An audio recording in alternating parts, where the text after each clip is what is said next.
When we say human potential, unleashing human potential, it is not about reaching the peak. It is a music trajectory. Because what our life is a combination of a certain amount of time and energy. Time is rolling away for all of us at the same pace. If you sit, it rolls away. If you sleep, it rolls away. If you do something, it goes away. If you don't do anything, it goes away. You're happy or miserable, it goes away. Time is running out for all of us. So it's only the energy that you can do different things with. If you bring your energies to a certain level of intensity and possibility, what somebody does in 10 years, you may do it in 1 year. This means if you live here for 100 years, it feels like in people's impact that you have created. It feels like you lived here for 1,000 years, simply because you have managed your life energies in a certain way. So for me, a human being impactful means, how conscious have you become? This is very important because if you're in compulsive cycles, then your energy gets wasted in so many things. If you observe people in a day, let's take 24 hours in that. Anyway, most people by prescription in America, they sleep for 8 hours. So 8 hours means 1/3 of life is gone and the remaining 2/3. They have to eat, they have to, shower, bathroom, this, that, all this, another 2-3 hours gone. So literally 50% of life is gone daily basis, just for basic maintenance of this life. 50% of the time is gone in maintenance, remaining 50% what they have. If you look at every single move that they may make with their body, their thought process, their emotions, you will see a whole lot of it is happening in compulsive cycles. Or in other words, if you are little sensitive to life, you will realize you are the biggest issue in your life. So this is one thing that I'm trying to do with people, that you are never the issue in your life. I'm not the issue. My thought, my emotion, my body is never the issue. My thought, my emotion, my energy, and my body are my instruments of function. They are not impediments in my life, but I would say for 90% of the human beings, their own body, then the compulsions of the body, the compulsions of their thought, the compulsions of their emotions are ruling them. Most of the time, the notion of the difference between pain and suffering I thought was very useful. So pain is physiological. It's there, it was no pain. Most people would not even know how to protect themselves. See, just because there's no pain in this, see what all you have done to it, isn't it? See, there's no pain in this. So that's why you took it off. If there's no pain in your nose, maybe you would have taken it off because there are many advantages you will take in about 22% extra oxygen if you just remove this one thing contraption, music. Wherever there is no pain, people are messing with it like crazy, isn't it? They call this hairstyle, they call it so many things, yeah. Suppose there was no pain in the entire body in Los Angeles. People would pull out their stomach bag and you think they wouldn't do it? No, probably would only pain is helping them to preserve themselves, isn't it? So pain is good. There's no physiological pain. Most people would not know. Here in the United States, there's one group, they call themselves something. I forget that word. They're actually cutting their fingers off their hands, off on the video. Wow, they're posting it online. There's a group like that. Wow, can you imagine this? No, in spite of so much pain, if there was no pain, almost everybody would have cut themselves off in the name of fashion. They would have cut themselves into ribbons. So pain is a good thing physically because that is your preservation, self-preservation mechanism. But suffering is something that you do in your mind. So pain that happens in your body, you take it in your mind and multiply it 1,000 times or 1,000,000 times, depending on how capable you are or how stupid you are, and suffer it 1,000,000 times over. Right now, most human beings are like this. What happened 10 years ago, they can still suffer what may happen day after tomorrow. They already suffer. They are not suffering life. They think they're suffering life. They're not suffering life. They are suffering the two most fantastic faculties that human beings alone have: a vivid sense of memory and a fantastic sense of imagination. The survival process has become easier than ever before. Believe me, in the morning, if you need a bucket full of water, if you had to walk a mile to the river to get one bucket of water and your family needed 25 buckets of water, you would have no time to mess yourself now. You have a lot of time to mess yourself because our survival is better organized than ever before. Another thing is most human beings do not know how to manage their biochemistry without physical activity. I have seen a whole lot of people, particularly teenage boys and girls between the ages of 12 and 16, who come to me with some severe violent problems within themselves. If you leave them like that, they may kill themselves or kill somebody else. They're in that kind of state. Many of them have even killed their parents. You know, it just happened all over the world. And in 2017, when I came to know that in India, which is not so much suicidal in that sense because there's a huge family support and stuff like that. In spite of that, in 2017, 18,600 children below 18 years of age committed suicide, out of which 7,200 are below 15 years of age, so 12, 13, 14-year-olds who must be bubbling with life or wanting to take their own lives. Why, obviously, we're doing something fundamentally wrong with the society, isn't it? Yes, our goals and our stupid ideas of what is success, driving them nuts because we are trying to use our children like racehorses. That's interesting. And when you say that as something that represent us, that we've turned into something amazing, or in what way are they like racehorses? See, when you understand life as a race, if you're in a race, what's the objective? You must reach the finish line quick, isn't it? Yes, what is the finish line of your life-death? There you have it. This may not be a conscious process, but life within you is understanding it. Like that, when you see, you must understand this. Whether you are conscious of it or not, any human being right now, if you make yourself miserable, you must understand you are sending a message to every cell in the body that I don't want to live. You might not have articulated it in your head yet, but when you become miserable, you notice suddenly your body seems heavy, and it's like, doesn't want to get up from this chair. Have you seen this? Yes, when you're happy, you're willing to bounce at everything and do everything, bend backwards if necessary. Why this is happening is the message has gone to every cell in the body. This guy wants to die. They're all thinking, okay, what can we do to help him? But by then, of course, you recover, so you want to die. You want to live. You want to die. You want to live. The body's getting confused because you must understand this is a very intelligent body. It's taking instructions from you. Every cell in the body has an enormous sense of memory and intelligence. If you keep sending wrong messages, if they act, you're dead. Because you're sending contradictory messages. You're not dead. You're half dead. You can give it any number of exotic names, essentially. You have turned your intelligence against yourself. This is supposed to work for you, but now you've turned it against yourself. It's working against you. Perception happens to you in 5 different dimensions: seeing, hearing, smelling, tasting, touching. This is how you're perceiving life.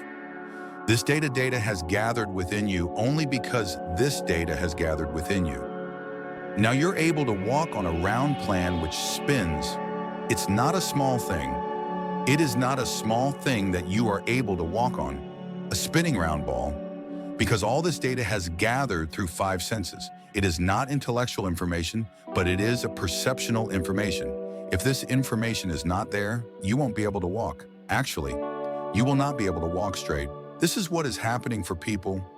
When some people lose their memory and things like that, suddenly they become unstable in their body because some of the data has gotten disconnected with their system. So this data that you perceive is most important. That's what a child is all the time drinking up, everything.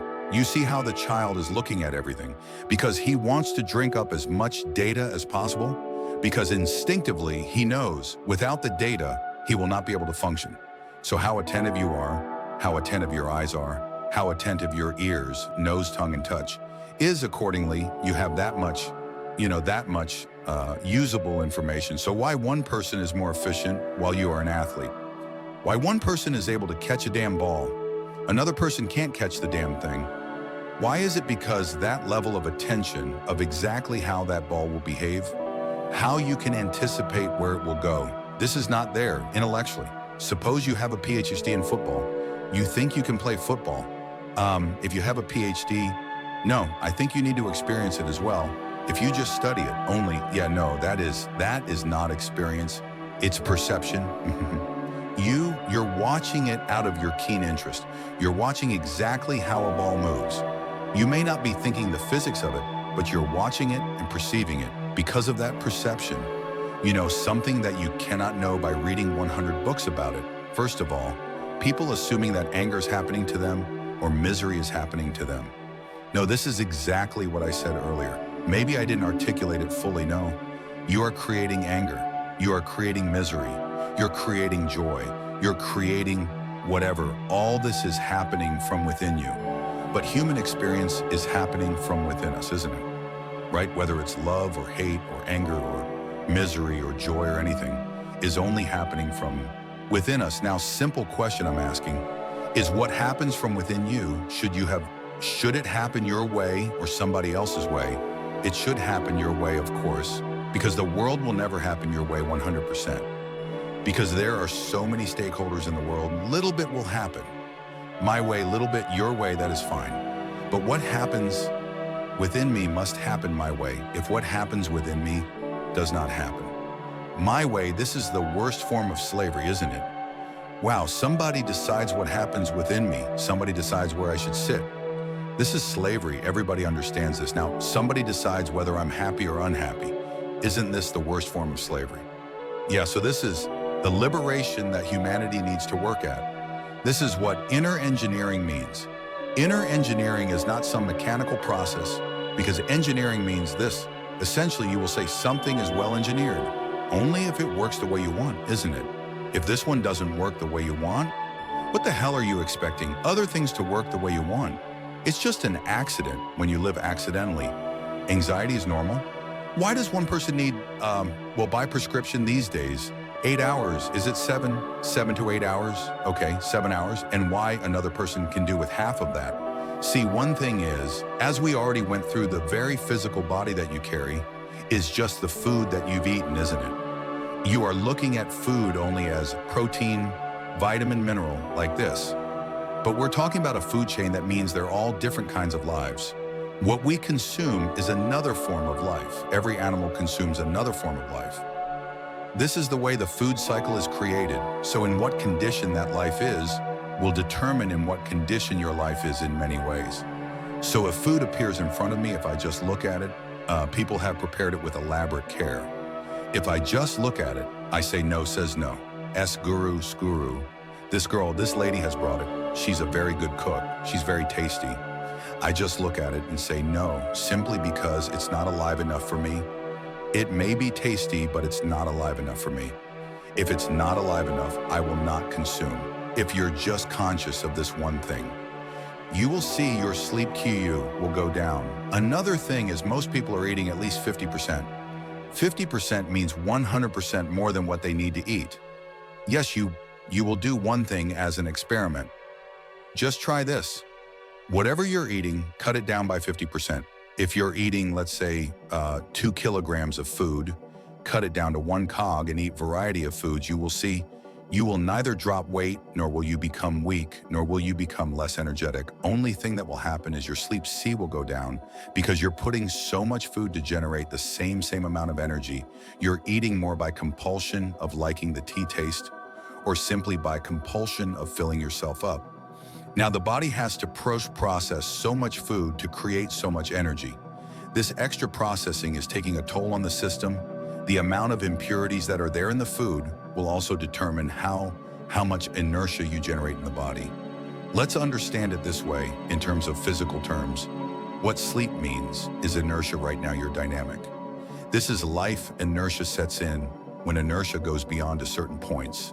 That's death, but sleep is a certain kind of death, but it is offering you rest. So restfulness is very important. What is being restful means is, if you sit here, if you at total ease, you will see the body is naturally restful. If you noticed on a particular day, you are very happy on that day, you don't need much sleep or food. Have you noticed this? That's all you have to do. If you remain very joyful every moment of your life, the food will come down, sleep will come down naturally. It's time to understand all the problems of individual nature are generated from music within, and we don't have to solve problems that we create. We just have to dissolve problems that you create. You don't have to solve if there's a problem in the situation. Yes, we have to solve, but you have a problem within you. Solution is not what you need. Solution is madness. Solution means, for an illusion, you're creating an illusory solution. Something that you make up for, that you create one more solution that you made up once again. Now you just have to turn off the problem. You're going through a certain drama. Only thing is, you're a lousy director. That's all there is, instead of improving your direction. Now you're trying to find a solution for a situation in a drama. It's like people watch a cinema and come home and they have big arguments about what happened there.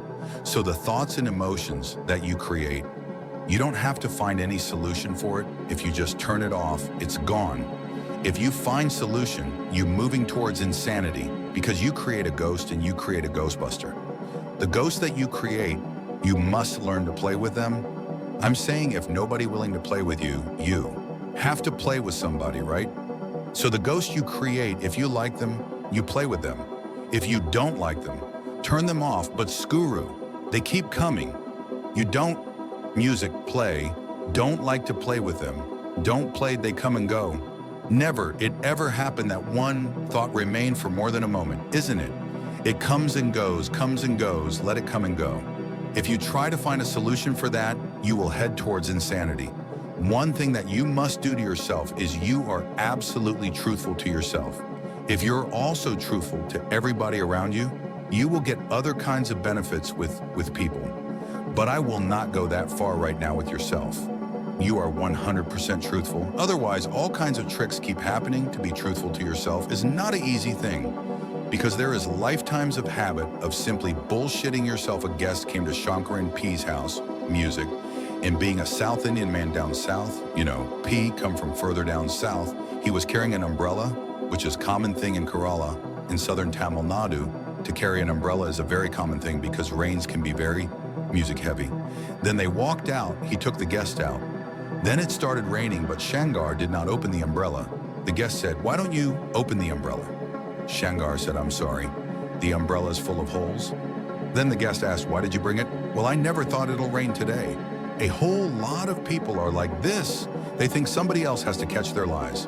This will take a long time because someone else catching your life will take lifetimes. You must catch them. You should not let your chickens pass to become 100% straight with yourself. You take a certain amount of application. But if this one thing you do, this piece of life will work for sure, 100%, then figuring out a few things is very simple for that. I am there. If you just fix this one thing that you're 100% straight. Any kind of deception, when there's a hole in the umbrella, there is a hole in the umbrella. You will never forget that there is a hole in the umbrella. Okay, if you are like this, rest of the work becomes very simple and easy. The key lessons from the video 1. Time and energy management. Time is a finite resource that continues to move, regardless of how it's spent. Life's impact depends on how efficiently one manages their energy, enabling them to achieve more in less time. Conscious living free from compulsive cycles amplifies the use of one's energy. 2. Self-mastery. Most people's struggles stem from being ruled by their thoughts, emotions, and bodily compulsions, rather than seeing them as tools. A conscious approach to life ensures that these elements function as aids rather than impediments. 3. Pain versus suffering. Pain is a physical mechanism essential for self-preservation. Suffering is self-created by amplifying pain in the mind through memory or imagination. Harnessing human memory and imagination constructively can alleviate unnecessary suffering. The dangers of modern success metrics. Society's definitions of success and pressure on children can lead to mental health crises. Treating life as a race pushes individuals toward misery and sends conflicting signals to the body about survival. 5. Inner engineering. Life's quality depends on controlling what happens within oneself, such as emotions, thoughts, and reactions. Allowing external circumstances to dictate internal states is likened to a form of slavery. 6. The importance of attention and perception. Efficiency and success stem from acute perception, which involves attentiveness and the ability to process sensory data effectively. Intellectual understanding alone is insufficient without experiential perception. 7. Truthfulness with oneself. Self-deception undermines personal growth and clarity. Practicing radical honesty with oneself ensures that one's actions and decisions are grounded in reality. 8. Mindset on problems. Many internal problems are self-created illusions that need to be dissolved rather than solved. Understanding that thoughts and emotions are transient can prevent unnecessary engagement with negative cycles.